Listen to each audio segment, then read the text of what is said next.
wimike Yesu Kristo mu buzima bwawe akubera umwami.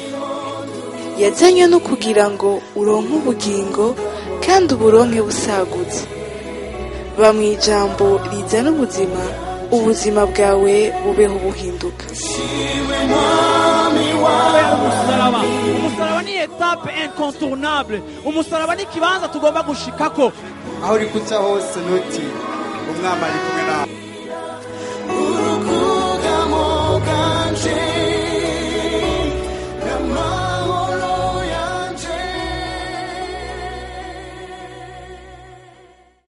Musi shaka kuvuga ijambo numvise vyango ya ahantu ndarihera, ahantu ndarifatira, kandi birashika, ukumva ufise ibintu byo kuvuga ukabura ahantu bifatira canke ahantu bihera, ariko numva ndagufitiye ijambo muri kino gitondo. Haleluya. Numva ndagufitiye ijambo muri kino gitondo, kandi numva shaka ko dusenga. Bona sifiwe sana. Haleluya.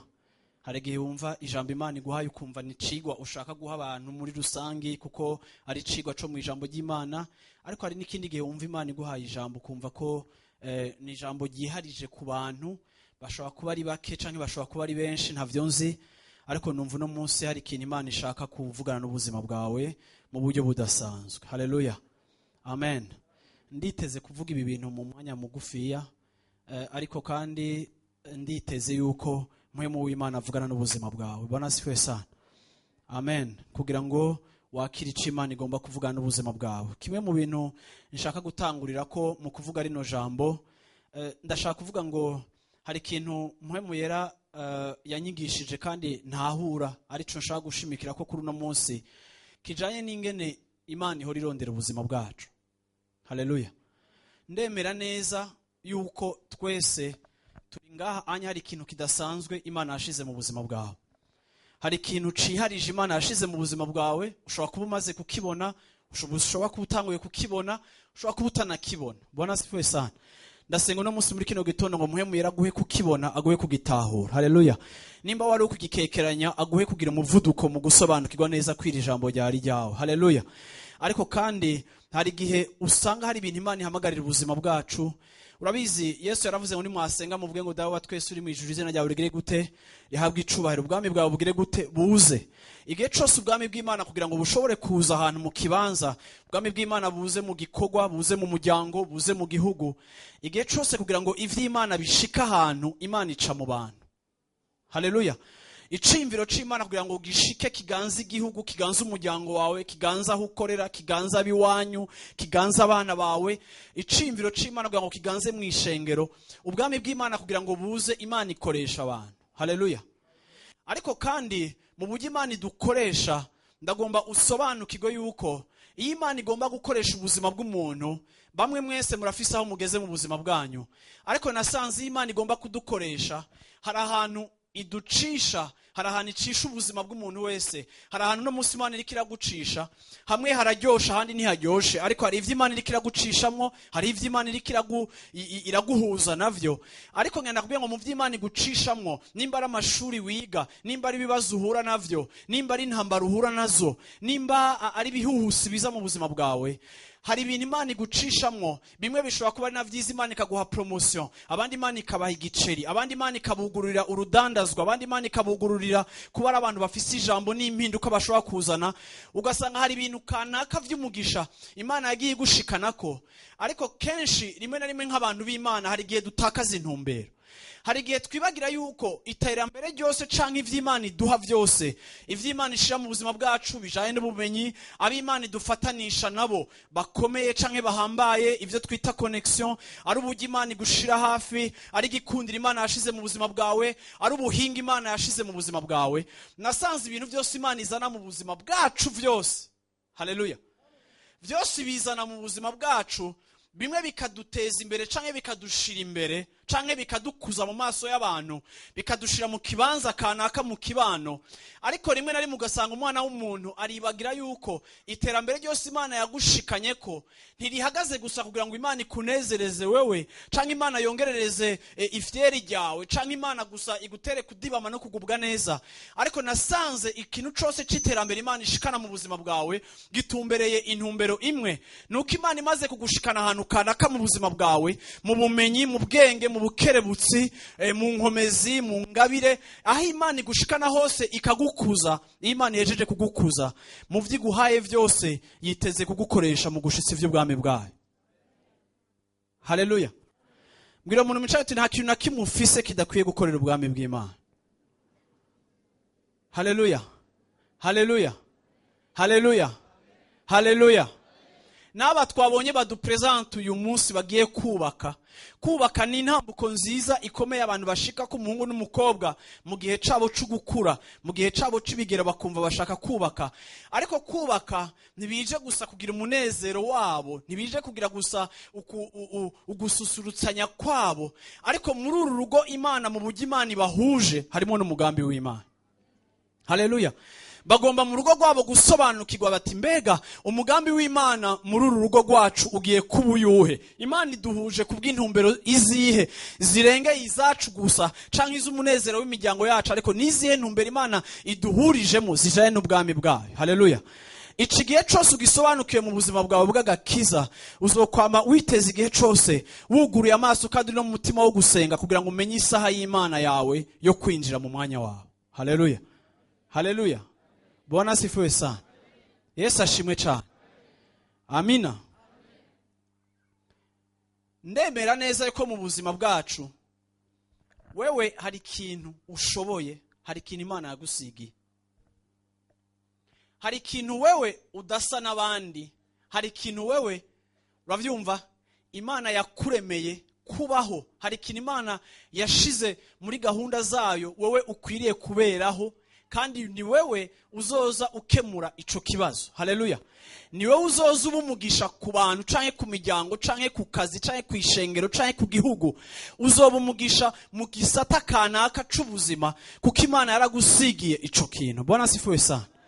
Rero twebwe nk'ishengero ngenda babwire ngo iyo duhushije gusobanukirwa ibirengeye ukugubwa neza kwacu, iyo duhushije gusobanukirwa impamvu Imana iri kiratuma ibintu bimwe bimwe bikoreka impande zacu, imbere yacu, inyuma yacu, iyo duhushije kwisobanukirwa mu mugambi w'Imana, ukamenya uti mbega jewe ndinde mu mugambi w'Imana, mbega jewe ndinde mu gikorwa c'Imana, mbega jewe ndinde mu vyimviro vy'Imana. Iyo utisobanukiwe neza, agakiza kawe karabiha, agakiza kawe kaba hutine, bicika ibintu vy'umugenzo wo kwa Mungu, rimwe no gusiba ugasiba, ikindi gihe bikakuremera, ikindi gihe bikakubihira, ikindi gihe ukarondera iyo uja gusengera, ukashakisha mu buzima bwawe ikintu gishasha coza mu buzima bwawe, kubera ubuzima bwawe bwarahushije ikintu kigomba kuburyosha, ari ca kindi Imana yaguhamagariye.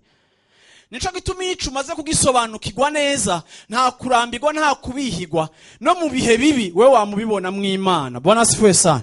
Ukavuga uti bibi naho bisa nabi, ndabona hari mu inzira y'Imana kubijaye nico yamamagariye, akana karyo kanje ko kwinjira. Bwana asifiwe sana. Haleluya. Yesu ashimwe cyane. Ndemezwa neza yuko abantu bose ngaha mwicaye muri gehe izonde zama, aho wicaye ukumeze ukusa, aho uva ukumeze, hari umugambi w'Imana udasanzwe uri ku buzima bwawe. Haleluya. Hari ibintu bidasanzwe wowe uri nyishu yacu mu buryo budasanzwe muri kino gihugu. Bwana asifiwe sana. Hari ibintu bidasanzwe wowe uri nyishu ku muryango wawe. Bwana asifiwe sana. Haleluya. Ndashaka twese dusomere uti ndi umuntu adasanzwe. Haleluya. Haleluya. Bwana asifiwe sana. Ico rero iyo umaze kugisobanukirwa, kandi no musi nico kintu numva shaka yuko usobanukirwa, ndashaka kuvuga ngo kukimenya ni kimwe. Warubizi mu buzima hari abantu benshi bazi ibintu bikwiriye. Hari abantu benshi bokubwira bati ibi vyago vyaraye bishikiye Burundi, amazi akamanuka agatwara ibintu agahitana amabuye. Ejo bunzi numvirije ikiganiro, hari abantu usanga bafise barazi bikwiriye. Bwana asifiwe sana. Hari abantu mwicarana ukumva arafise ubwenge, arazi bikwiriye gukogwa, ariko ikintu natahuye mu mugambi w'Imana canke mu gakiza gutahura ibikwiye gukogwa ntibikwiye, ariko mu gakiza gukora ibikwiriye gukogwa nivyo bikwiriye. haleluya, haleluya. Hari itandukaniro hagati yo gutahura ibikwiriye no gukora ibikwiriye. Abantu benshi bicaranye ubuhinga n'inkomezi Imana yabahaye n'ubwenge Imana yabahaye n'amavuta Imana yabasize. Iyo umuntu akumvirije urazi ibikenewe kugira ngo ishengero ritere imbere. Iyo umuntu akumvirije urazi ibikenewe kugira ngo umugwi w'abaririmbyi utere imbere neza, ntiturinde turondera amafaranga ya bisi yo kugenda. Iyo umuntu akumvirije urazi ibikenewe kugira ngo mu muryango wanyu hagire amahoro, urwanko ruhari ruhave. Iyo umuntu akumvirije urazi ibikenewe mu kintu icyo ari cyo cyose, urasobanukirwa ibikenewe, uravyumva. Iyo umuntu akumvirije urazi igikwiriye kugira ngo mu muryango wanyu, kugira ngo amagari wanyu canke ibintu iterambere ryanyu rize. Abantu benshi barazi bikenewe, abantu benshi barafise expertise, abantu benshi barafise ivyimvira, abantu benshi barafise icyo twokwita ibitekerezo. Ariko kandi nasanze no mu bwami bw'Imana abantu benshi naho bafise ivyimvira bakagira ubwenge, abantu benshi haracariho decalage hagati y'ivyo batahura n'ububasha bwo kubishira mu ngiro.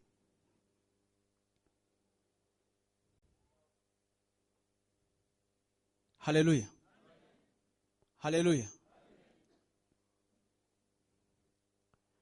Yesu ashimwe cyane.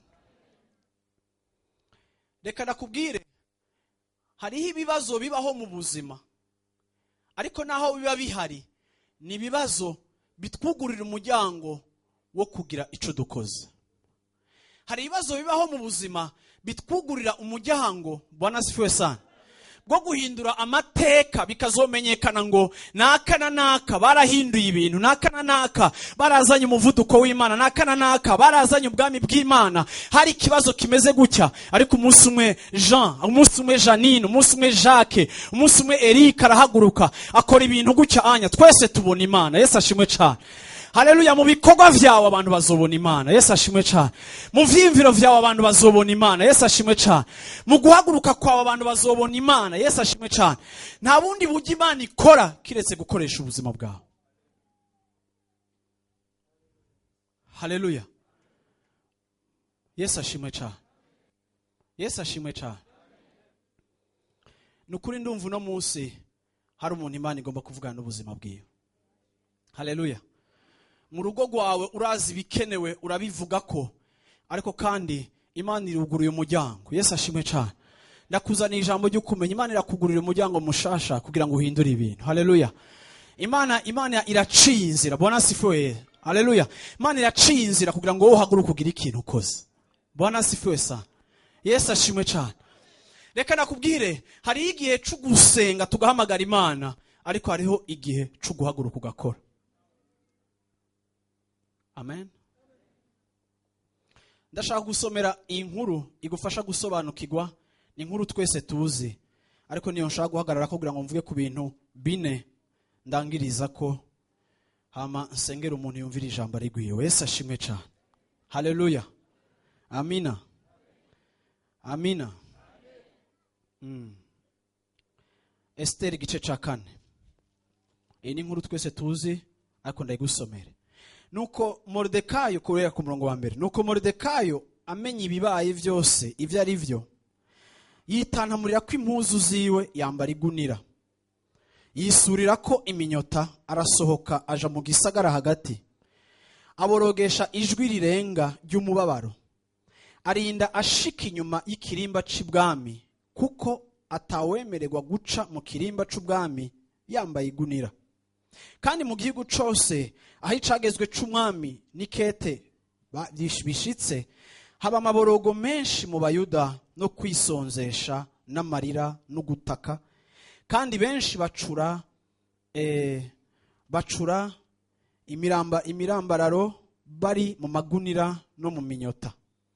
Maze incoreke za Esteri n'inkone ziwe baraza baramubarira, babibarira umwamikazi, arababara cyane, arungikira Moridekayo inyambaro yo kumwambika ngo bamwambure igunira, ariko ntiyavyemera.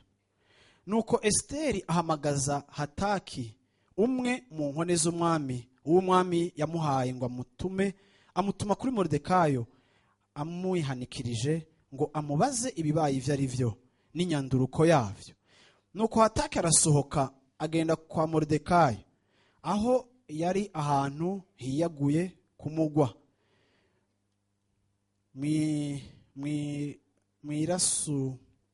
mwirasukiro ry'ikirimba c'ibwami. Moridekayo amudondera vyose ivyamubaye ko n'igitigiri c'amahera uko kingana Hamani yasezeranye gutanga ngo aje mu bubiko bw'umwami, ayatanze kugira ngo ageseze abayuda. Amuha ikopi y'ivyanditswe y'iryo teka ryamamajwe ishushani ryo kubageseza ngo ayereke Esiteri amusobanurire, aheza amwihanikirize ngo aje ku mwami amwinginge atakambire ubwoko bwabo kuri we. Nuko Hataki aragaruka barira Esiteri amajambo ya Moridekayo. Maze Esiteri aravuga na Hataki aramurungikana amajambo kuri Moridekayo. Aterega abamenyekana b'imwami bose n'abantu bo mu bihugu vy'umwami barazi yuko umuntu wese ari umugabo canke umugore yosanga umwami mu karusha adahamagawe, hari cagezwe kimwe gusa kuri uwo ni ukwicwa shiti umuntu umwami atunze inkoni y'inzahabu y'ubugabe bwiwe. Bibaye bityo uwo niwe akira, ariko jeho maze iminsi 30 ntararengugishwa n'umwami. Nuko babwira Moridekayo amajambo ya Esiteri. Maze Moridekayo nawe guhera ku murongo wa 13 muhakurikirane niho mpagarara, nawe arabatuma yishura Esiteri ati ntugire ngo ni wewe wenyene uzokira mu bayuda bose, kuko uri mu ngoro y'umwami. Kuko ni wapfa kwiyomya iki gihe nta kizobuza abayuda gutabagwa bakarokoka, ariko bivuye ahandi. Ariko weho n'ab'inzu ya so muzohona. Nta ubizi kumbure icakwimitse ngo ube umwamikazi nukugira ngo uzuseruke mu gihe nk'iki. Maze Esiteri arabatuma yishura Moridekayo ati genda ukoranirize hamwe abayuda bose bari Ishushani mwisonzeshe ku bwanje. Mumara iminsi 3 ku murango no mwijoro mutagira ico munywa canke munywa, ico mujya canke munywa. Nanje twe n'incoreke zanje tuzokwisonzesha dutyo nyene, mpeze mbone gushika aho umwami ari, naho ari uguca mu cagezwe, kandi namba ndamukiwe no gupfa mpfe. Nuko Moridekayo aragenda akora ivyo vyose nkuko Esiteri yamugeze. Haleluya, haleluya, haleluya, amen. Imana ishimwe cyane. Urabizi ikintu ca mbere ngomba yuko usobanukirwa no munsi muri kino gitondo, kuko urabizi Imana iguhaye ijambo nk'iri nukiba yamaze kurivugana n'abantu. Rero uyu munsi ndashaka guca kuri utu tuntu mu majambo make, ariko ndazi ko muhemu yera yampaye ijambo yamaze kukubarira. Yesu ashimwe cyane, Yesu ashimwe cyane. Urabizi iyi Imana iguhamagaye mu kintu cyaco cyose, ari mu gikorwa cayo, ari mu gufasha ikintu cyose Imana iguhamagariye citwa igikorwa cayo. Naho kimwe cyo wakiboneka nk'ikintu cyo mu kibano, nk'ibintu sociale canke ikintu ca politique canke ikintu c'iterambere canke ikintu cyo gufasha mu buryo bwari bwo bwose, igihe cyose uri kuratwara icimviro c'Imana uri kurakorera Imana. Yesu ashimwe cyane. Ariko kandi ikintu gikomeye abantu b'Imana no munsi shaka kubakangurira, hari ibintu byinshi umaze iminsi uri kurasengera, hari ibintu byinshi bipfuza ko Imana igira ici bikozemo, hari ibintu byinshi bipfuza ko Imana igira impinduka izanye. Ariko kimwe mu bintu muhemu yero no munsi agomba kugusobanukira, kugutahuza n'iki kintu.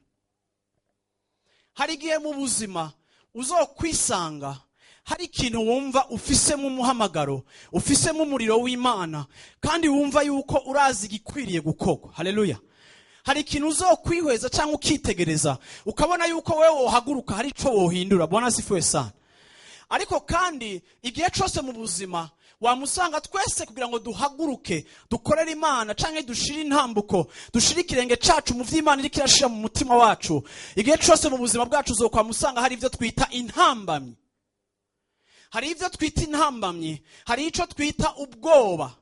igihe twamaze kubona intambamyi zizana mu buzima bwacu ubwoba. Iyo ubwoba bwamaze gushika mu buzima bwacu, ubwoba barakubwira ngo ntushobora gukora iki kintu, ntushobora gukora iki kintu, ntushobora guhaguruka muri ubu buryo, ntushobora gutera iyi ntambuko, kuko inkurikizi zoba izi. Abantu benshi baricaranye inyishu, abantu benshi barafise ijambo ry'ubuvugishwa, abantu benshi Imana yarabwiye ngo tambuka, abantu benshi Imana yarabwiye ngo shiramo ikirenge cawe Yorodani irakama, abantu benshi Imana yarabwiye ngo sohoka mu vy'iwanyu ngiye kukugira munini, abantu benshi Imana yabahaye ijambo, abantu benshi Imana yabahaye iciyumviro, ariko ubwoba nabwone bwadodoye ku muryango wabo. Kandi nta kintu na kimwe gishobora gusubiriza ico wakagombye gukora naho usenga cyane, kuko ikibazo si cyo gusenga, kuko usenga bari kamagara Imana, ariko Imana yamaze guhica akwiye gukora, wowe ntaba gikeneye gusenga, ahubwo abakeneye kwambikwa inkomezi kugira ngo akore cakindi. Yesu ashimwe cyane. N'amasengesho y'uwo aratandukanye, kuko si amasengesho yo kurondera, ariko n'amasengesho yo kuvuga ati Imana nshoboza ndatambukiye muco wavuganye n'ubuzima bwanjye. Ariko rimwe na rimwe birahurirana n'imico dufise. Hari igihe Imana yagusavye guhagarara kugira ngo ukonfronte canke ubwize umuntu ukuri, ariko ugasanga nimba bikeneye kuvuga ukuri, ukabwira ukuri ukakubwiza umukoresha, ukabwira ukuri ukakubwiza umugabo wawe, ukabwira ukuri ukakubwira umwana wawe canke ikindi kintu cyaco cose, igihe uri wa wundi uri ntirumve ko utinya yuko abantu bokuvako canke utinya gutanga icimviro cawe, igihe Imana amaze kukwereka igikwiriye, ubwoba burakubwira ngo ninatanga icimviro canje biratera ikibazo, wacece. Ariko Imana yashize mu kanwa kawe inkota igiye gukuraho gutandukanya ivy'umwiza n'ivy'umuco, ariko kuba nirumve ko vyaguteye guceceka. Ugomba amahoro n'abantu, ariko wazigamye canke wimye inyishu amahanga canke igihugu canke ishengero canke abagenzi, kuko watanze, kuko Imana yaguhaye inyishu ukanka kuyitanga, ico wimanye kirononye ibintu. Hari igihe usanga abantu mu gakiza tugendana ico no kwita impwemu y'ubujyaja canke yo kwirengagiza ico Imana iriko iravuga. Imana yaravuganye n'ubuzima bwawe, Imana yarakweretse, Imana yaraguhishuriye. Ntukiri mu rwego rwo gusenga, Imana yamaze kuguhishurira. Bwana asifiwe sana. Haleluya. Ariko kandi ubwoba bwo gutakaza ikibanza n'ubwoba bwo gutakaza abantu, ubwoba bwo gutakaza ubucuti na naka, kandi ukeneye kumufasha, baguteye kuba injyaji imbere yiwe, ariko ijambo Imana yashize mu kanwa kawe ryari ryo kumubohora. Haleluya. Haleluya. Reka ndabwire abantu b'Imana, umunsi umwe gerizo yaratanguye. Bwana asifiwe sana. Bamwe mwari muhari tangura, abandi ntimwari muhari, ariko kino gikorwa kingana gutya mwese murimwo mufashirizwamwo, uyu muryango w'impwemu mwese murimwo, bamwe bawuhezagiriwemwo abana, abandi baharonkeye ibitangaza byo gukira ingwara, abandi baraharonkeye abagabo, abandi baharonkera abagore, abandi baharonkeye umugisha utandukanye, abandi baharonkeye akaryo ko gukorera Imana no gukoresha ingabire zabo. Ariko kandi kugira ngo iki kintu gitangure, umunsi umwe iri shengero ryari mu vyiyumviro vy'Imana. Umunsi umwe kino gikorwa cari mu ndoto z'Imana. Yesu ashimwe cyane. Umunsi umwe kino gikorwa cari mu ruhara Imana izokoresha, cari igikorwa Imana izokoresha ku bwa kino gihugu mu gihe gikwiye, mu mwanya ukwiye kanaka. Hari isaha y'iri shengero kuvuka, hari umwanya w'iri shengero kuvuka, hari igihe ryaje ryo kuvuka. Bwana asifiwe sana. Ndagomba kuvuga ngo muri gahunda y'Imana hama hari igihe c'ikintu cose. Mu gihe c'Imana, Imana ni Imana y'ibihe. Bwana asifiwe sana. Ariko kugira ngo no munsi we wicaye hano hantu, nuko hari umuntu wa mbere yakiriye ico cimviro, yakiriye iryo yerekwa, yakiriye uwo mutima, yakiriye ico cifuzo c'Imana, yatahuye umutima w'Imana. Ariko ngenda kubwira ngo igihe yatahura umutima w'Imana akawakira, ngenda kubwira ngo ako kanya nyene hari ibibazo Satani yamubari. Nyana kubwira ngo igihe cyose Imana iduhamagaye gukora ikintu, na Satani ahaguruka kugwanya umugambi w'Imana. Kandi cyo Satani akoresha ibintu bifatika, akwereka ivyo udafise, akwereka ico utarico, akwereka uko utangana, akwereka uriwe, akwereka ico ubuze. Satani yamakorera mu vyo tubuze kugira ngo atubuze kwinjira mu mugambi w'Imana. Ariko Imana ntihagarara ku vyo dufise, ariko Imana yamihagarara ku bushake bwayo no kumvira ko wihamagaye. Haleluya. Haleluya. Yesu ashimwe cyane. uyu munsi iki gikorwa kirahari kuko uwo muntu canke uwo muntu agiye hamwe n'uyundi uyu munsi iki kintu carabayeho. Ariko reka ndababwire abantu b'Imana kandi unyumvirize neza kuri kino kintu. Abantu benshi muzobaho nk'abatabayeho, atari kubera atamugambi w'Imana uri ku buzima bwanyu, ariko kuko mutigeze mumenya isaha yanyu yo kwinjira mu mugambi w'Imana. Ngenda kubwire ngo iyi nkuru twasomye twumvise ko hari ikibazo. Bwana sifiwe sana. Mu kibazo cari kihari, barasenga barisonzesha, ariko kandi ico kibazo caje guhurira muri circonstance n'akantu gasha kabaye. Vashiti umwamikazi yari yacumuye ku mwami, bamwirukanye. Esteri umwana w'umunyamahanga w'impunzi yabaye umwamikazi. Ariko kandi naho Imana yari yamuteye iteka ryo kuba umwamikazi, ntivyari bihagaze gusa ku Esteri igiwe ryo gucika umwamikazi, ariko ya Mana igukuza, ikaguha kwiga amashuri, ikaguha ubuhinga, ikaguha ubumenyi, ikaguha ivyo yaguhaye ivyo arivyo byose wobidondora ukabimenya, ikaguha igikundiro, ikaguha ivyiza byose yaguhaye. Ivyo Imana byose yaduhaye, hama hagera igihe twama dusanga hariho umwanya wavyo bikwiye gukora mu bwami bw'Imana. Haleluya. Amina. Uyu mugore Esteri, abandi bariko barasenga barisonzesheje, abandi bambaye amagunira, we wari muri pale, we wamerewe neza. Ariko kandi ikibazo kiraje kiregere ku muryango, kiramwimenyekanishije, kiravuze ngo tugira twicwe mu bwoko bwacu, kandi nawe wibuke uko naho batakuzi uri wa wundi, bazoteba bakumenye. Uravyumva? Iki kintu kiraza, uravyumva? Ebana Mordekai aravuga ati nutagira icukoza. Bwana sifiwe sana. Nukuvuga ngo Esteri yari gushobora gucika umwe mu bandi bantu bose na Bibiliya itatubwira ko cane. Ariko kandi mu mwanya kanaka w'ikibazo, muri ico kibazo nyene niwo wari umuryango wa Esteri kwinjira mu muhamagaro. Warubizi yuko hari abantu muri mwebwe ibibazo bimwe bimwe bibakikuje mu miryango, ibibazo bimwe bimwe mubona hafi yanyu mu kazi, mu mashuri canke mu kibano. Waruzi yuko ibibazo bimwe bimwe natwege nk'abantu b'Imana dora twidogera, tukaja ngaho tukaburuza nk'abandi, tukidoga tukicurikira. Mari muzi yuko bimwe muri ivyo bibazo ari imiryango yugurutse kugira ngo akaryo kacu ko kwinjira mu mugambi w'Imana gashike.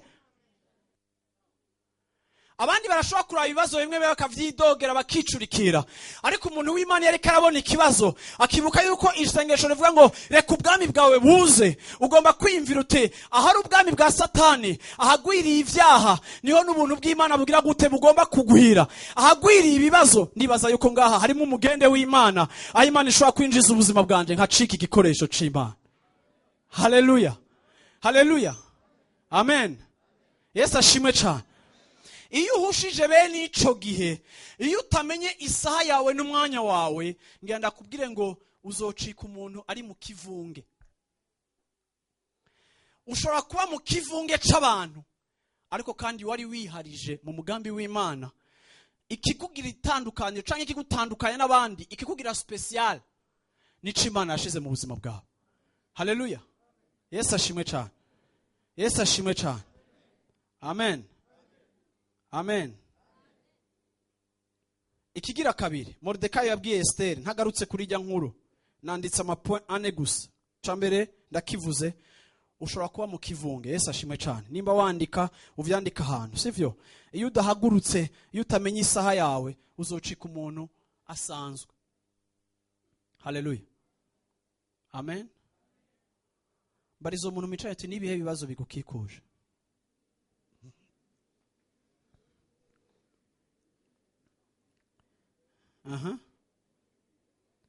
Haleluya. Amen. Esteri icatumye ab'umwamikazi kwari kugira ngo azotabare. Yesu ashimwe cyane. Mbarizo micaye ati uri giki no munsi wo. Icuri ico cose. Haleluya. Hari igituma Imana kuri no saha yakugize uko ufise ico ushoboye. Bamwe bafise ubusore n'ubukerebutsi. Bwana sifiwe sana. Ntimuzogira imyaka 80 mu bufise, ariko kandi bivanye naho mugeze uyu munsi hari ico Imana ishobora kugukoresha kijanye n'igihe cawe. Bwana sifiwe sana. Amen. Ikindi kintu Mordekai yabwiye Esteri gikomeye, yaramubwiye ngo naho utohaguruka ngo ukore, imana yoshobora kwicishiriza ahandi. Haleluya. Hari ikintu natahuye, imana yaraduhamagaye twese, imana yarahamagaye umuntu wese hano hantu mu buryo butandukanye, mu bintu bitandukanye. Ariko kandi Moridekayo yarumvishije Esiteri ngo nutagira ico ukoze ku bw'ubwoko bwawe, imana irashobora gukoresha uyundi. Haleluya. Imana irashobora kugira gute gukoresha uyundi. Ngenda babwire ngo turashobora kuba dufise ingabire, ariko kandi ngenda babwire ngo kugira ngo imana ihezagira abantu, canke ihezagira igihugu, canke ihezagira ishengero, imana ntihagaze ku ngabire yanje nawe gusa, kandi imana ntihagaze ku bushake bwanje nawe gusa. Nimba imana ifise umugambi ku muryango wawe, nimba imana ifise umugambi aho wiga canke aho ukorera canke aho ubaye, nimba imana ifise umugambi wo kuzotabara, ego yaragusize, hari ivyo yaguhaye bijanye n'inyishu ugomba gutora, ariko kandi utahagarara no mu kibanza cawe, umugisha w'imana ku bantu ntuhagaze kuri wowe gusa. N'igihe je nawe tutohaguruka ngo tugire ico dukoze, umugambi w'imana kwihanga, umugambi w'imana ku miryango yacu, umugambi w'imana uzocamwo duhagurutse canke tudahagurutse. Ariko vyoba vyiza ko duhaguruka, ariko kandi tutanahagurutse naho imana ntirilimite ku guhaguruka kwawe. Iki nico Moridekayo yabwiye Esiteri, agerageza kumumvisha yuko naho wowe uri kuratanga isobanuro, naho wowe uri kuranka kwinjira mu mugambi w'imana, naho wowe uri kuranka kutuvugira kubera impamvu izi nizi, kubera ivyo wisobanura ko kuri ibi nibi, utanguye kuvuga icagezwe c'umwami, utanguye kuvuga ko umaze iminsi 30 utamushika imbere, utanguye kuvuga yuko atawinjira atamutunza intoki, ariko kandi naho wowe utobikora, imana izokwicishiriza ahandi, ariko umugambi wayo ku bantu bayo uzoshishikara. Haleluya. Haleluya. Amen. Ikigira gatatu ugomba kumenya, hariho utujyo imana ishira mu buzima bw'abantu dushobora gutakara. Esiteri yarahejeje guhabwa kajyo ko kugira ico akoze kizocika rurangirana. Esiteri yarahejeje guhabwa kajyo, naho yahawe akajyo ko gucika umwamikazi, ariko yari umwamikazi asanzwe nk'ukundi mwamikazi yohaba. Ariko Esiteri mu kibazo gihagurukanywe na Bahamani, Esiteri yarahejeje guhabwa kandi kajyo ko kudacika gusa umwamikazi, ariko cyo gucika umutabazi w'ihanga ry'Imana. Haleluya. Yesu ashimwe cyane. Yaragiye gucika kirumara mu gutabara ihanga ry'Imana, yaragiye gucika inyishu mu gutabara abantu b'Imana. Nukuvuga ngo umugisha wiwe canke impact yiwe yari igiye kurengera umuryango wiwe wenyene we na Hamani, ariko kandi na Moridekayo, ariko yaragiye kugera ku rugezo aho ico yabereye umwamikazi kizogirira akamaro ubwoko bwose bw'Imana. Yaragiye gucika umupartenaire w'Imana, aho ubwoko bw'Imana buzotabagwa kuko Imana yabishatse, ariko harahiriwe wakoreshejwe n'Imana gucika igikoresho cyo gutabara abantu b'Imana. Yesu ashimwe cyane. Uyu wari umuryango akakara kajyo, kandi akakose kamakaza mu buzima bwacu. Hari igihe kanaka mu buzima bwawe Imana ikugurira umuryango wo gucika umugisha ku bantu b'Imana. Namye ngerageza kubiraba, washobora gusanga turiko turarondera itike ry'abaririmbyi, abaririmbyi 200 canke abaririmbyi bangahe, itike ry'amafaranga 200 rya Kigali arero turu canke 30 byari byo byose. Ugasanga ibintu biko birakwega amaguru, ibintu biranka, ibintu ntibiriko biracamo, ibintu biriko birateba, kubera rimwe na rimwe abantu b'Imana batazi kumenya akajyo bahawe. Erega baanya nibagenda bakaririmba abantu bakabohoka, abantu bagahezage abantu imitima yabo igakira, wewe wamurungitse uzoba washitseyo kandi utigeze ufata bus. Ariko ayo mafaranga ni ayuza kugira brochette, bon mumbwira utayo na brochette, sivyo? Sivyo abantu b'Imana. Bwana sifiwe sana. Bwana sifiwe sana. Bihora bintangaza mu mashengero, hari gihe usanga abantu habaye akantu ngaha kabaye, tukavuga ngo dutanga ishikanwa, twaheza message, ugasanga ishikanwa abantu batanze riruta ibyo batanze ubwa mbere. Ukayoboka turere ayo bari bayatwaye. Mumbarizo tabaroye. Ukavuta yarasubira inyuma kwe. nukuvuga ngo umuntu yaraye afise ariko yakicaye ko yumva umenga ariko aranigana na muhemu yera akasinda karekura barasi bavuga ikindi kintu canye mukavuga atesha akakoko karancitse kwera iki kintu kinkoze ku mutima ukavuga uti bantu b'Imana reka ndababarire hariho utujyo tuza mu buzima bwacu bwo gukorera ubwami bw'Imana ntitubitahure namwe mvuga abantu b'Imana ikibi kirafise financement ikibi nikibura amafaranga n'abarkaida bariko baratera Siri uravyumva n'abarkaida binjiye muri Libi bakagira gute abantu bakora ikibi nibabura amafaranga ari ugasanga abatahuye ubutumwa bwiza bamaze gukizwa ni mwebwe mwicaye mu rushengero ni mwebwe mwabwumvise ni mwebwe muzi aho bwabakuye bamwe bwarabakijije ama weekend mwaje ibihumbi 300 abandi bakajya umuriyoni muri weekend hari abantu bagiye ayo mafaranga abandi mukagivu mutaronse ayo musorora ariko ibintu byaracika ibintu bikaba ariko kuva umaze imyaka 10 ubohotse warabohotse wambaye agakoti n'agakaravati ufise fresher usa neza ufise maîtrise ya budget yawe ariko hageze gutangira Imana ibintu ukagira gute none ivyo gutangira Imana canke ivyo butumwa bwiza atari twege tubikoreye cyane kuko twege twamaze kumenya ingene uyu mwami yatubohoye mwibaza ko ari nde muntu wo hanze azobikorera kurusha uko je nawe twobikorera kandi bo badaza umuco katwe twaramize umuco rero kugira ngo ubutumwa bwiza bukwira igihugu cyose bugicengere bubwinjira abantu bakizwe babohoka abantu ubuzima bwabo buhinduke byose nibiki ibi byose birasaka ubutumwa bwiza buronka igiceri kandi nta bantu bafinance ubutumwa bwiza kiretse abo bufise ico bwamariye. Haleluya. Yesu ashimwe cyane. Rero tuvuze ngo abaririmbyi nk'aba kubarungika ntitwaze kuye no kubarungika n'ubujuste mesure bw'amabisi bashika nibugarama canke bashika kuri frontiere ukanyaru bakipfuza akaji ka pome bakakaraba baravye indimi badashobora kukiha kuko mwabatekereye juste mesure ukamenga bavuye mu bakene ariko bavuye mu bantu bahezaga ibimigisha yose ahantu ho mwijuru muri Kristo Yesu. Yesu ashimwe cyane. Yesu ashimwe cyane. Ariko kandi iki nico cyariko kirabwirwa Esteri reka arabwirwa ngo nutabikora reka nababwire abantu b'Imana hari gihe akajya Imana iduha gafise ikiringo c'urume. Urume ni ikintu kidateba, urume ni ikintu kidahoraho umunsi wose, ariko urume ni ikintu gifise amasaha make kimara mu gitondo.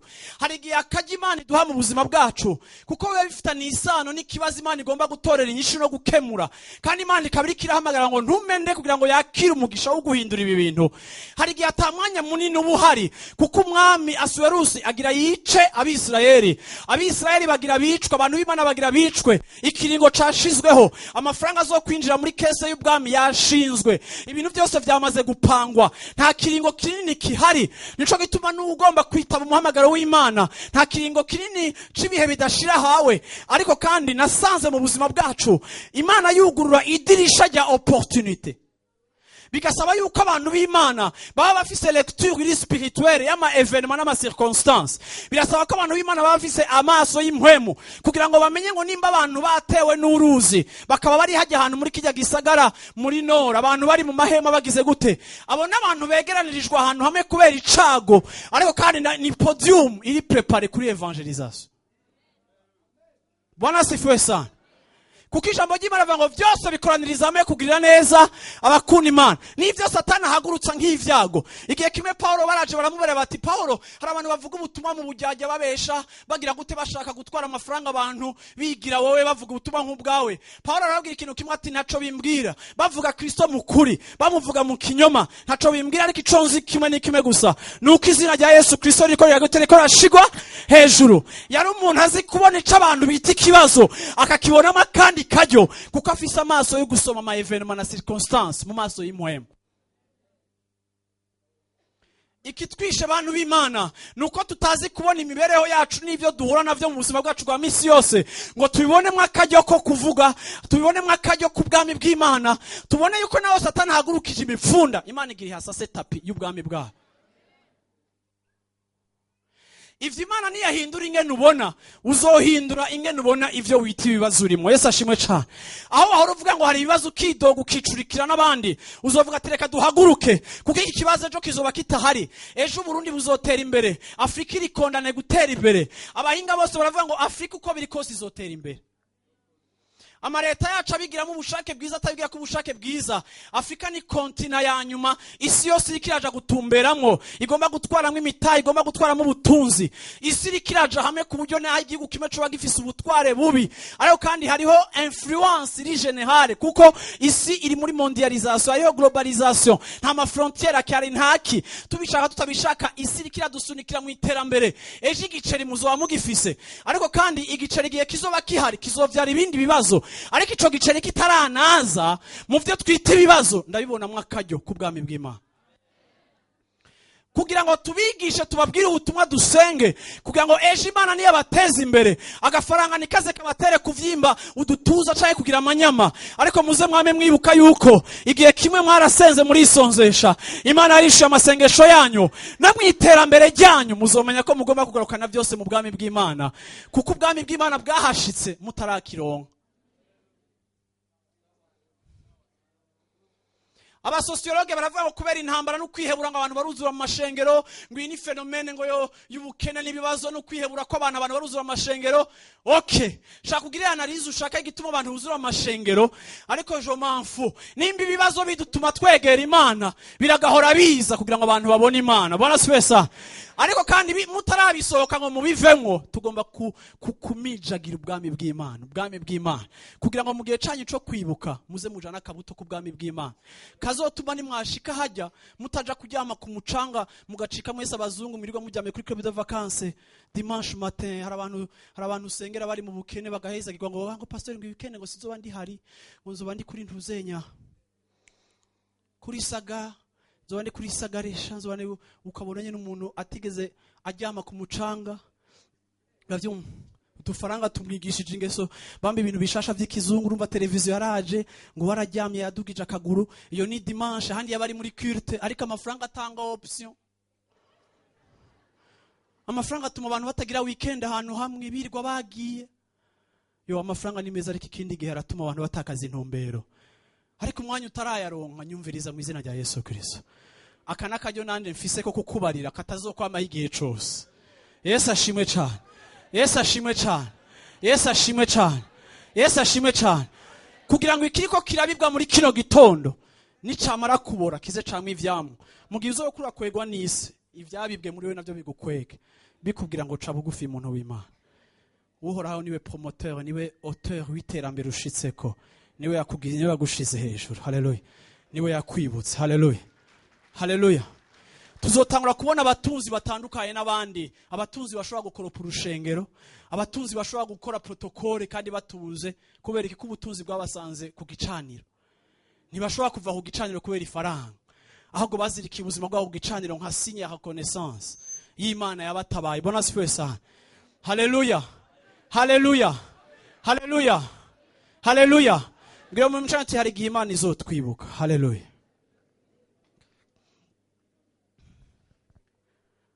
Yesu ashimwe cyane. Yesu ashimwe cyane.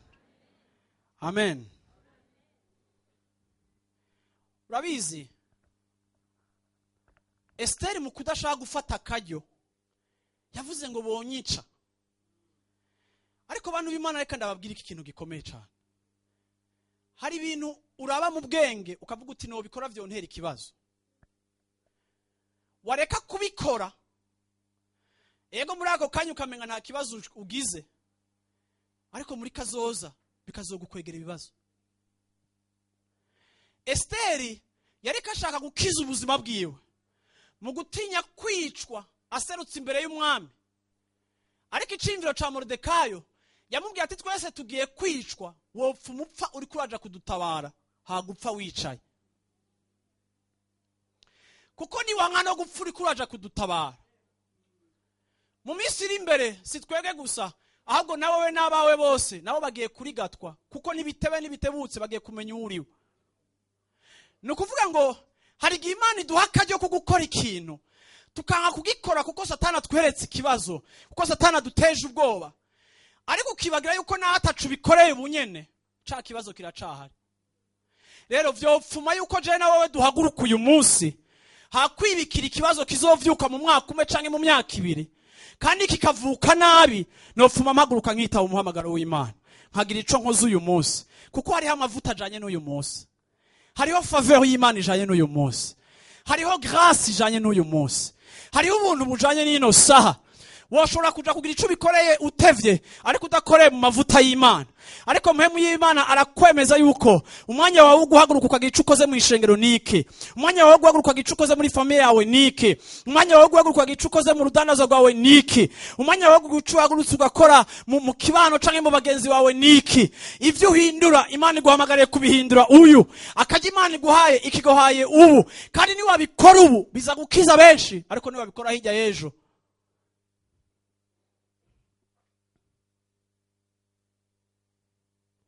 Haleluya. Bwana asifiwe sana. Urabizi bantu b'Imana, nasanze ubwami bw'Imana si ivyimviro. Na Paulo avuze ngo ubwami bw'Imana si amajambo, ariko ubwami bw'Imana n'ubushobozi bw'Imana. Ubwami bw'Imana ni action, ni bikogwa, ni ikintu dushira mu ngiro. Ni iciyumviro kiva mu vyimviro tukagishira mu bikogwa. Urazi ico ukwiye gukora, urazi ico ukwiye kuvuga, urazi aho ukwiye kuja, urazi aho ukwiye kwimukira, urazi aho ukwiye kwiruka, urazi aho ukwiye guhaguruka, urazi aho ukwiye gufata position, byose urabizi. Haleluya. Reka ndakubwire ngo aka kaji Imana iguhaye ugakoreshe muri kino gihe. Yesu ashimwe cyane. Ico cari ca gatatu, ica kane arico shaka kurangirizako.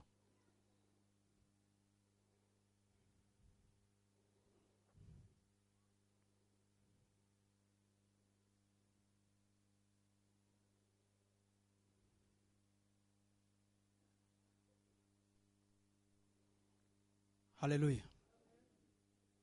Bwira umwicanyi uti urashobora guhusha ico wahavukiye, washobora guhusha icatumye uvuka. Bwana asifiwe sana.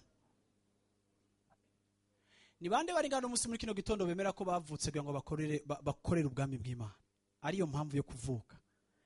Naho woba urima, naho woba udandaza amata, naho woba wigisha abana mu ishuri rya secondaire, naho woba uri umunyeshuri ntumbaza ahantu bita, ni bande bibaza yuko umwanya uwari wo wose ukubaho kwawe ni kubw'intumbero z'ubwami bw'Imana.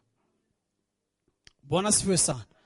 Okay, hama amaboko kandi ni bande bibaza yuko ubwami bw'Imana buzoza aho bari bahagurutse bakabushikana. Haleluya. Haleluya. Amen. Yesu ashimwe cyane. Reka ndakubwire, Bibiliya itubwira ngo Esteri yarageze igihe aratahura, arasobanukirwa. Urabizi hari abantu bavuga mu buzima bwacu, hariho abatwigisha bavuga mu buzima bwacu, hariho abantu b'impwemu bavuga mu buzima bwacu, hariho abantu badukikuje bakuze mu vy'impwemu bavuga mu buzima bwacu, hariho ivy'Imana ikoresha mu kuvuga mu buzima bwacu, hariho n'indogoba zivuga mu buzima bwacu zikatubwira iciyumviro c'Imana. Hari ibintu vyinshi bivuga mu buzima bwacu, ariko ivy'Imana ikoresha byose mu kuvugisha ubuzima bwacu. Igihe cyose ugomba kumenya muntu w'Imana yuko iyo Imana ikuzaniye message, iyo Imana ikuzaniye ijambo, iyo Imana ikuzaniye iciyumviro, igihe cyose utagize ico ukoreye c'Imana yaguhaye, ushobora kuba uhushije akaryo ko kwinjira kuri scene yawe. Wani abaririmbyi babahamagaye kuza baraduga zijya ngazi bakinjira ngaha bakaza kuri scene. Murambona niyo bahamagaye abantu barasamara bagatanga kuraba umwe wese ingene yambaye, bakarabajana n'ingene yambaye ikanzu nziza, n'ingene yambaye igitenge, très riche, moins riche, très pauvre. Uravyumva, ukabona Esther baramuravya duga, abantu bose bakamuraba kubereka kuko elle entre en scène. Yesu ashimwe cyane. Kandi iyo umuntu aje kuri scene aba muri position élevée par rapport y'abandi bose bicaye. Rero ngenda kubwire ngo hari Imana ikuzanira message ikwinjiza kuri scene yawe. Yesu ashimwe cyane. Yesu ashimwe cyane. Hari ibintu nasanze abantu b'abaporoti basengera cyane bati Mana turasengeye elevation, Mana elevation, Mana elevation. Yo, abakristo barakunda elevation. Uravyumva? Mana elevation. Mana uzunshire hejuru, Mana nzogushira hejuru. Bavyumva? Mana uzunshire hejuru, Mana nkuza, Mana gira gute. Reka ndakubwiye, nasanze elevation si sujet de prière. Abwira umuntu ntuzusuye gusenga iryo sengesho pe. Elevation ntibayisengera, ahubwo Imana yarateguye umuryango uzodugiramwo, kandi Imana ari gushira hejuru bitajanye n'inyungu zayo. Yesu ashimwe cyane. n'igihe wowe utarabimenya neza ariko Imana igushize hejuru, nuko mu gihe utabikoresheje mu nyungu zayo izobikoresha ku munsi w'urubanza nk'ibikwagiriza. Bamwe Imana izozana ikigwa hejuru yabashize hejuru ryitwa umugisha irikoreshe mu kubagiriza kuko batarikoresheje umugambi wayo. Rero gushigwa hejuru uravyumva ku buzima bwawe ni igihe cyose uzomenya icyo Imana iguhamagariye, ukamenya icyo ukwiye gukora mu mwanya ukwiye kugikoreramwo. Igihe cyose uzoba uhagurutse uzoshigwa hejuru no kwitaba umuhamagaro. Abrahamu twamumenye kuko yavuye iwabo akitaba umuhamagaro w'Imana. Imana ikamango nzokubwira rurangiranwa. Yesu ashimwe cyane. Ico gihe Abrahamu twaramumenye. Bwana sifiwe sana. Dawidi yashizwe hejuru igihe yasohoka akazana indirimbo zo guhimbaza Imana, abadayimoni ba Sawuli bagahunga. Ico gihe izina ryiwe ryarashizwe hejuru. Yesu ashimwe cyane. Igihe Dawidi yaje kugwana na Goliyati kubera ishaka ry'inzu y'Imana, ico gihe catumye Dawidi guhera uwo munsi abagore bamuririmba bakamuhimbaza, ashigwa hejuru kuko yamenye igihe ciwe cyo gukorera Imana no guserva intereza ubwami bw'Imana. Igihe yahagurutse gukorera Imana nico gihe Dawidi yatanguye gucika rurangira n'abakamuririmba n'ibibazo bigatangura kuza mu buzima bwiwe. Ngiye ngo nta kintu nakimwe kizogushira hejuru nk'igihe wowe umaze kumenya umuryango Imana iguhaye gucamwo. N'ubu mu muryango uri imbere yawe, n'ubu uwo muryango Imana igushira imbere ukagerageza gukwepa kubera ubwoba. Ariko reka nakubwiye ngo Esther nawe naho yari afise ubwoba, yaravuze ngo ndazi yuko umwami azonyica, ndazi yuko umwami azongirira nabi ko nzoba nserutse ndenganye icagezwe, kandi ndazi ko icagezwe kizovunika. Ariko reka ndababwire ngo naho umwami yashizeho icagezwe, naho Satani ahora ashiraho icagezwe imbere y'ubuzima bwacu. Satani ashobora gushiraho icagezwe, ariko igihe tuje imbere y'Imana, Imana izovuguruza icagezwe c'umwansi ikoresheje ikindi cagezwe.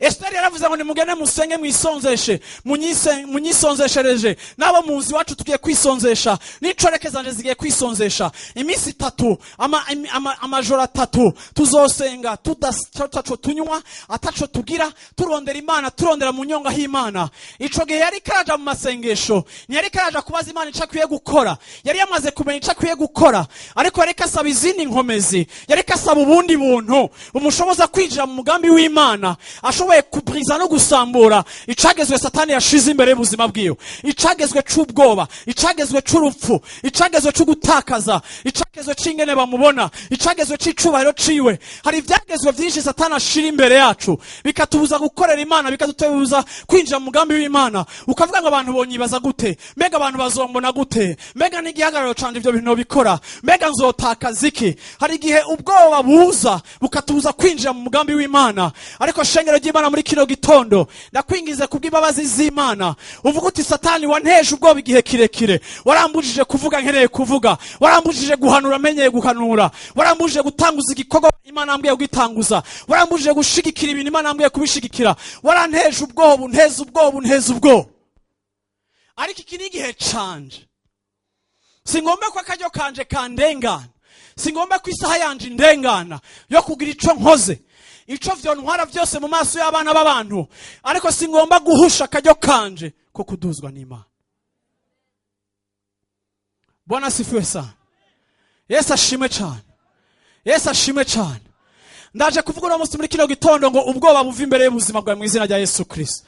Hari abantu b'abagore b'abakobwa Imana hamagare kuyikorera, ariko mukavuga ati novuga gute kubera umuco wabigishije kwifatafata n'amasoni n'ibindi bintu byose, ukumvura atinya kuvuga. Hari ab'Imana hamagaye kuvuga, ariko Satani akakureka ngo wowe nawe uvuga nka naka, akagushira muri competition, ugatanga kubona style ya naka utoyishobora, hamukikura mu murongo. Ariko kandi ico gihe nyene ucereje wishe vyinshi kuko Imana yagushizemo ikintu c'ubuzima.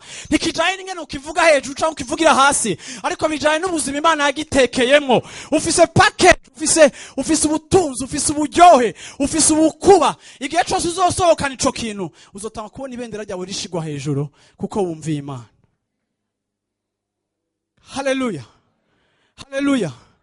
Hari ivyo Imana ikira gutuma gukora mu rugo rwawe, hari ivyo Imana ikira gutuma gukora mu bana bawe, hari ivyo Imana ikira gutuma muri belle famille yawe, hari ivyo Imana ikira gutuma muri famille yawe ubwawe, hari ivyo Imana ikira gutuma ahantu utazi ururimi rwaho neza, hari ivyo Imana ikira kurungika, hari ivyimviro Imana ikira shira mu buzima bwawe, hari imigambi Imana ikira shira mu buzima bwawe. Waravuze ngo ntaronse ideni rya banke, waravuze ngo ntaronse umuntu amutaye sinzobikora, ariko Imana niyo yaravuze ngo nzorinda kuguha ibi, ariko Imana abwiye ngo hagurukana icimviro cawe kuko ngomba guheza kwibagira umugambi w'amaboko yawe. Ego nta giceri ufise, ariko urafise ivyiyumviro, urafise ibitekerezo. Ni je naguhumekeyemo ivyiyumviro. Ni Imana ikrea, ni Imana irema ibintu bishasha. Ntihakenewe amafaranga, hakenewe ico ciyumviro nashize mu buzima bwawe. Gisohore gishira habona. Ibisigaye ngiye kuguconnecta, ngiye kuzana abantu, ngiye guhagurutsa abantu mu mpande zawe. Ntibivaye n'ivyo ufise, ariko ico nashimye kuguha ubwa mbere, nico nabonye ko gikeneye, nico nahereyeko. Reka guhagarika ivyiyumviro mu gukomantara kwawe canke muri analyse yawe, ariko va muri analyse zawe nuze muri mpwemu yera, ugendere mu vyiyumviro vyanje. Ngiye gukora ikintu gishasha kandi bizomenyekana ko je nagikoze. Sinzokubakira kuri kijya canke kuri kijya, ariko nzokubakira ku ijambo navuze hejuru ubuzima bwawe. Ariko sishobora gukora ikintu na kimwe udasohotse.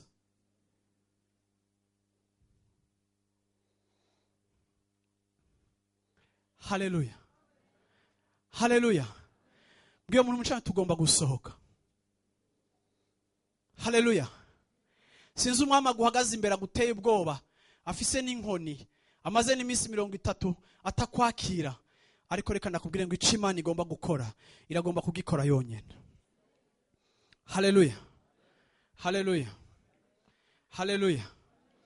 Ndashaka kuririmba indirimbo sinzi ko muyizi. Dusenga. Ndibivuga ngo nta bwoba nzogira. Numva no munsi mpwemu yaranyemeza ko hari abantu Imana igomba kubohora ubwoba. Haleluya. Ubwoba bwo gushira ikirenge muri Yorodani, ubwoba bwo gutambukira mu Imana ivuga. Yesu ashimwe cyane. Yesu ashimwe cyane. Yesu ashimwe cyane. Haleluya. Haleluya. Amen. Haleluya. Haleluya. Turirimba indirimbo, ndashaka umuntu uvuga uti no munsi ndashaka gusengerwa. Uze ngaho imbere. Tugiye gusenga. Haleluya. Imana igiye kubohora ubuzima bwawe. Imana igiye kubohora ubuzima bwawe. Imana igiye gusohora ico yashize mu buzima bwawe. Haleluya. Haleluya. Haleluya. Haleluya. Haleluya. Haleluya. Haleluya. Haleluya. Haleluya. Haleluya. Haleluya. Nta bwoba nzogira. Turirimbe. Haleluya. Washobora kuvyaguruka mu ntebe yawe ahuri. Tugiye gusenga. Imana igiye kubohora ubuzima bw'abantu. Imana igiye gusuka mpwemu wayo, igiye guha inkomeza abantu benshi. Uri ngaho uravuga uti hari ico numva Imana yashize mu buzima bwanje, kandi kiragomba gusohoka. Imbere ko abaririmbyi batangura kuririmba, reka ndagusabe nawe uze ngaho imbere mba iyi ndirimbo. Bamwe Imana igiye kubaha inkomeza, abandi Imana igiye kubaha strategy. Haleluya. Ni waza ngaho imbere, uze ngaho imbere umuntu uvuga uti Imana ndabikwemereye ko ngiye gutambukira mu cyo wambariye. Haleluya. Ndumva hari umuntu iri jambo Imana arirungikiye muri kino gitondo. Ndumva hari umuntu Imana ijambo arirungikiye muri kino gitondo. Inyishu zawe ntiziri hanze, ariko inyishu zawe ziri mu gusohora ivy'Imana yashize mu buzima bwawe.